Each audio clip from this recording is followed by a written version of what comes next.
JC গোসলখানায় গোসল করছে। এমন সময় ঘরের ভেতর ঢুকে পড়ল নিলয়। পানির শব্দ পেয়ে নিলয় বুঝতে পারল কেউ গোসলখানায় গোসল করছে। নিলয় আগে থেকে একটু বাজে স্বভাবের ছিল।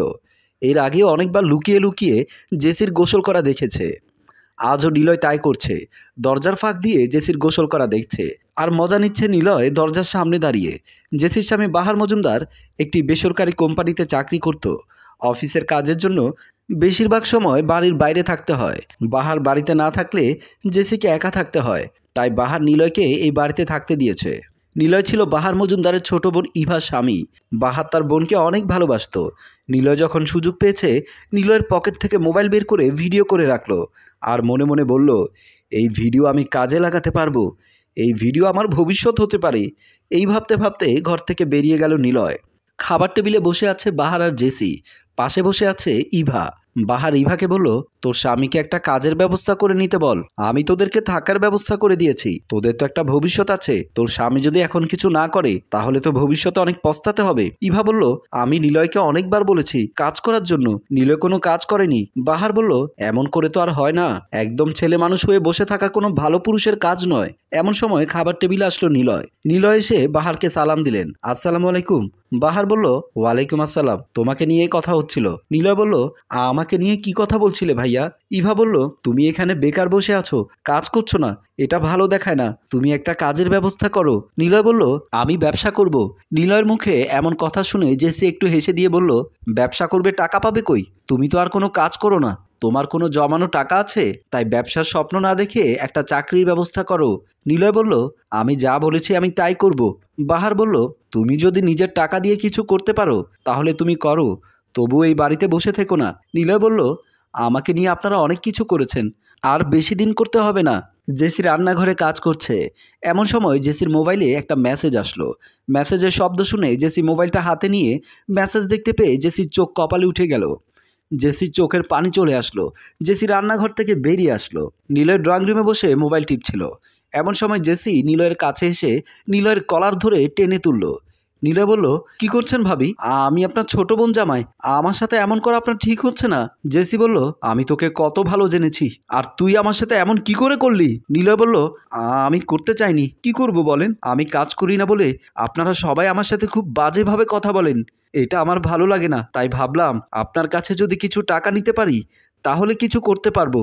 জেসি বলল, তুই কি করে ভাবলি আমি তোকে টাকা দেব? আমি এক্ষুনি আমার স্বামীকে বলে দেব, আর ইভাকেও বলে দেব, তোকে পুলিশে দেব। নিলয় বলল, এত ঝামেলা করার দরকার কি? এত ঝামেলা না করে আমাকে 3 লক্ষ টাকা দিয়ে দিন, তাহলে এই ভিডিও কারো কাছেই যাবে না। আর যদি আমি টাকা না পাই। এসব কথা বলতে বলতেই ইভা চলে আসলো। ইভা এসে বলল, কি হয়েছে? তুমি আর ভাবি কি নিয়ে কথা বলছো?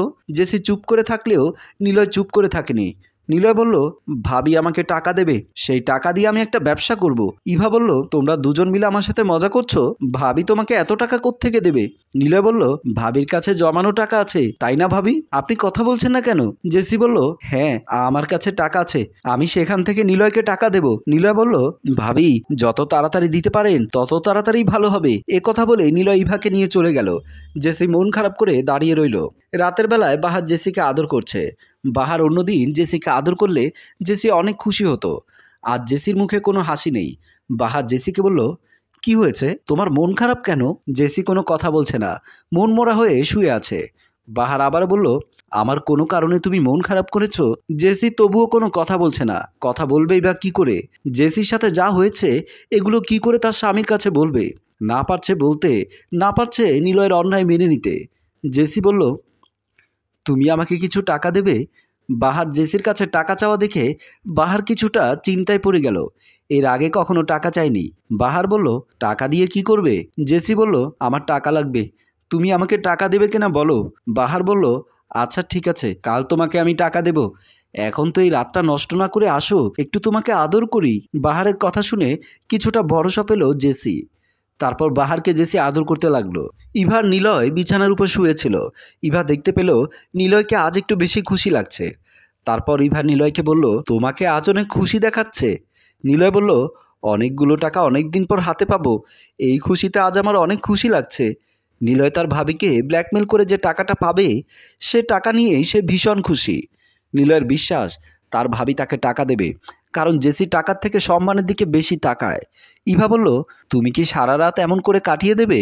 আমি তোমার এত সুন্দর একটা বউ, তোমার পাশে শুয়ে আছি, একটু তোমার বউকে দেখতে ইচ্ছে করে না? নিলয় বলল, তোমাকে মন ভরে আদর করতে আমার সবসময় ইচ্ছে করে। আচ্ছা, আমরা যদি দুদিনের জন্য ঘুরতে যাই তাহলে কেমন হবে বলো তো? ইভা বলল, হ্যাঁ, অনেক দিন ধরে তোমার সাথে কোথাও বের হইনি, চলো চলো যাই। কবে যাবে বলো? নিলয় বলল, একটু অপেক্ষা করো, নিয়ে যাব। ইভা হঠাৎ মনে মনে ভাবছে, ভাবি নিলয়কে এত টাকা কেন দেবে? আর ভাবি এত টাকা কোত্থেকে কিভাবে দেবে? ভাবির কাছে এত টাকা কোত্থেকে আসবে? নিলয় বলল, তুমি কি ভাবছো? তুমি আমার কাছে আসো, তোমাকে একটু মন ভরে আদর করে দেই। ইভা বলল, আজ তোমাকে সহজে ছাড়ছি না।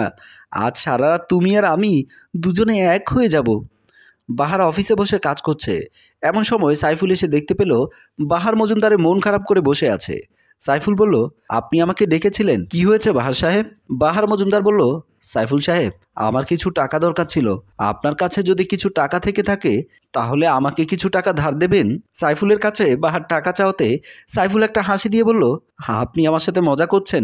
আপনার কাছে টাকার অভাব নেই আর আপনি আমার কাছ থেকে টাকা চাচ্ছেন? বাহার বলল, আপনার ভাবি হঠাৎ করে আমার কাছ থেকে 3 লক্ষ টাকা চেয়েছে। আমার কাছে 2 লক্ষ টাকা আছে, 1 লক্ষ টাকা আরও বাকি আছে। সাইফুল বলল, টাকা আমার কাছে আছে, আপনাকে আমি টাকা দিতে পারবো, কিন্তু ভাবি এত টাকা দিয়ে কি করবে এটা আপনার দেখা উচিত। বাহার মনে মনে ভাবছে, সাইফুল সাহেব কিন্তু একেবারে খারাপ কথা বলেনি।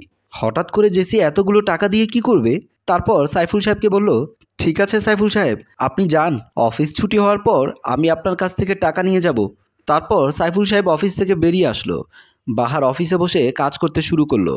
পরের দিন রাতের বেলায় নিলয়ের কথায় জেসি বাহারের কাছ থেকে টাকা নিয়েছে। জেসি সেই টাকা নিলয়কে দেওয়ার জন্য ঘর থেকে বেরিয়ে যাচ্ছে। জেসির মনে একটু ভয় ছিল, এমন কিছু কখনোই এর আগে হয়নি। ছাদের উপর দাঁড়িয়ে আছে নিলয়। এমন সময় জেসি গিয়ে বলল, আমি তোমার টাকা নিয়ে এসেছি, তুমিও ভিডিও ডিলিট করে দাও। নিলয় বলল, আমি তো ভিডিও ডিলিট করে দেব, তার আগে বলেন এই টাকার কথা ভাইকে বলেননি তো? জেসি বলল, ওনাকে না বলে আমি টাকা পেতাম কোথায়? আমি যখন সব কথা খুলে বলেছি তখন আমাকে টাকা দিয়েছে। নিলয় বলল, আপনি এই কাজটা ঠিক করেননি। এমন সময় বাহার আর রিভা এসে বলল, তুমি যা করছো তা কি তুমি ঠিক করছো? বাহার বলল, আমি তোমাকে আমার ছোট ভাইয়ের মতো জেনেছি, আর সেই তুমি আমার সাথে এমন করতে পারলে? ইভা বলল, ভাইজান, এর আগেও অনেকজনের ভিডিও করেছে, আমি মনে করেছিলাম নিলয় ভালো হয়ে গেছে, কিন্তু আমার ভাবনা ভুল ছিল। ভাইজান, এখন তুমি কি করবে করতে পারো, এই নিলয়ের সাথে আমি থাকবো না। এ কথা বলে ইভা সেখান থেকে চলে আসলো। বাহার বলল, আমি ইচ্ছে করলে তোমাকে পুলিশের কাছে দিতে পারতাম, কিন্তু তোমার বাবা মায়ের কথা চিন্তা করে দিলাম না। কিন্তু পুলিশে দেওয়ার চেয়ে বড় সাজা তুমি পেয়ে গেছো। আমার বোন তোমার কাছে আর ফিরে আসবে না, আজ থেকে তুমি একা। এ কথা বলে জেসি আর বাহার নেমে আসলো। নিলয় মাথা নিচু করে দাঁড়িয়ে আছে। নিলয় লোভের জন্য সব কিছু হারাতে হলো নিলয়কে। কথায় আছে, লোভে পাপ, পাপে মৃত্যু। সম্মানিত ভিউয়ার্স, গল্পটি আপনাদের কাছে কেমন লেগেছে? যদি ভালো লেগে থাকে তাহলে লাইক, কমেন্ট, শেয়ার করে পাশেই থাকুন। ধন্যবাদ।